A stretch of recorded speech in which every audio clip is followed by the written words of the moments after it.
สบายดีทุกคนมานี่คลิปอีกมานี่อีกคลิปที่สองเนาะต่อจากอีพีที่แล้วเมื่อกี้นี้ว่าเรื่องมังนัดบังเนเนาะเพราะว่าอัดคลิปก่อนๆนะมันจะยาวเกินไปมาพบกับซ่องสมฤทธิ์เซโนคือเก่าอันนี้ชื่อซ่องในกาญาติหมู่ที่ตามบ่ได้ เปลี่ยนไปเปลี่ยนมาจนทางอันหัวหน้าเทพเศรษฐาเพิ่นบอกว่าอุ้ยอย่าเปลี่ยนชื่อดูหลายเด้อยายเด้อจังได๋มันสิมีปัญหาเรื่องช่องเจ้าอีกได้นี่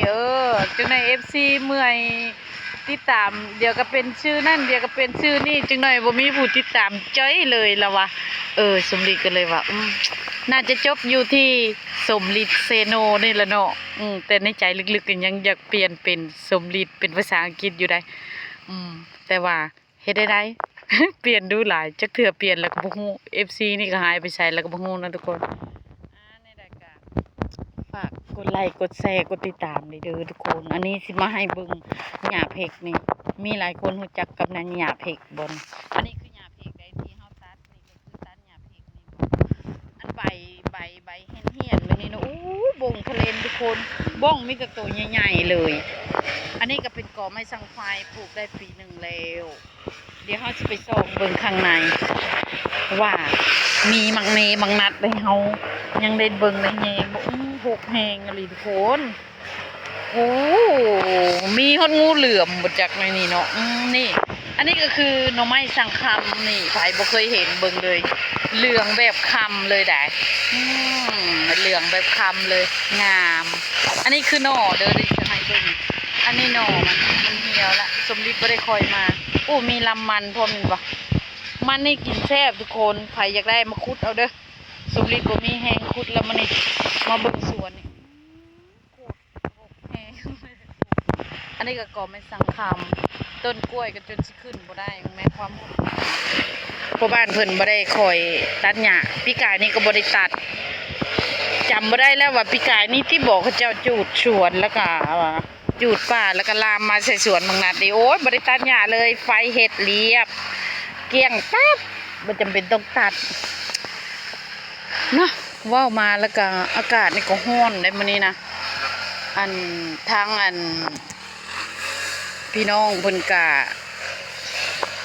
คือสิดำให้ดำนากัดใกล้สิแล้วกันเบิดแล้วเนาะทุกคนเนาะว่าแล้วเฮาก็วนเวียนมาอยากกินมังเนมังนัดเลยสิเอามังนัดเมื่อกินก็เด้อทุกคนเด้อคันสิชวนมากินนำก็คือสิมาบ่ได้ล่ะบางคนก็บ่ฮอดบ่ฮู้พุ่นแหละว่าโซนมังเนมังนัดสมฤทธิ์นี่อยู่ในศาสตร์สิให้เบิ่งมังเนกล้องนี่ปิดตลอดเลยนี่อันนี้คือมังเนเด้อทุกคนยังหลายอยู่ว่าแต่ว่าไม่ค่าสวรรค์เอาหมดที่แท้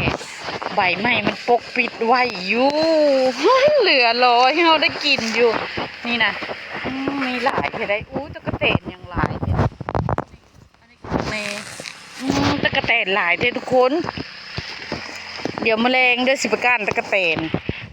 เดี๋ยวสิอัดคลิปให้เบิ่งตอนก้านตะกะแตนว่า6 ว่าเป็นแบบนี้สิได้กินมังนัดมังเนอยู่เพราะเข้ามาก็บ่ได้นี่เอามังนัดมากินมังนัดน้ำกันด้วยทุกคนมังนัดไว้นี่ตายเหยียบฮักเลยมังนัดมังเนได้นี่เดี๋ยวสมฤทธิ์สิเมื่อกินแล้วบ่ได้ถ่าไปละสิเมื่อปุ่นเอามังเนในกระสอบของมากินพร้อมแล้วตอนนี้ซื้อขวดตื่นนอนมาแล้วก็หิวไหม